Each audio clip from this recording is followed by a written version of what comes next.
தலைவரை இது வந்து மலை தேன்.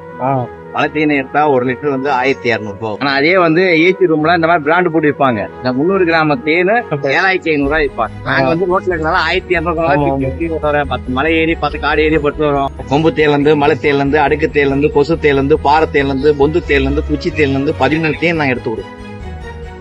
வெள்ளம் தண்ணி சக்கரை ஜீரா டூப்பு நிறைய ஏமாத்தி விற்கிறாங்க. தப்பான உணவா இருந்துச்சுன்னா தண்ணியில ஊத்தனா கரைஞ்சிடும். தண்ணி கலர் மாறிட்டு தண்ணி இனிப்பு கொடுக்காரு. தேன் வந்து கரைய கூடாது, கலர் மாறாது, தண்ணி இனிப்பு வராது. தங்க இருக்குல்ல அது கஞ்சி திங்க போறது இல்ல. வருமானத்துக்கு கழுத்துக்கு தான் தங்கத்துக்கு மரியாதை. ஆனா தேனை வயிற்றுக்கு போறது. நம்ம தொழில மக்கள் கிட்ட நல்ல பொருள் போய் சேரும் சொல்லி எங்களுக்கு அற்புதம். எத்தனை கிலோமீட்டர் டிராவல் பண்ணி வரீங்க? நாங்க ஒரு நாளைக்கு 450 கிலோமீட்டர். 4 லிட்டர் பொறுத்தர சாப்பிட்டு பாக்குறீங்களா? இல்ல பரவாயில்ல நான் இருக்கணும். இல்ல இல்ல நாங்க ஹெல்ப் அதெல்லாம் ஒண்ணும் இல்ல. சொல்லுங்க எவ்வளவு சொல்லலாம்? 100 ரூபாய். நான் இது வந்து 100 ரூபாய் இது வச்சுங்க. இது தமிழ்நாடு முடிஞ்சது. நீங்க பெட்ரோல் செலவு வச்சுங்க. என்ன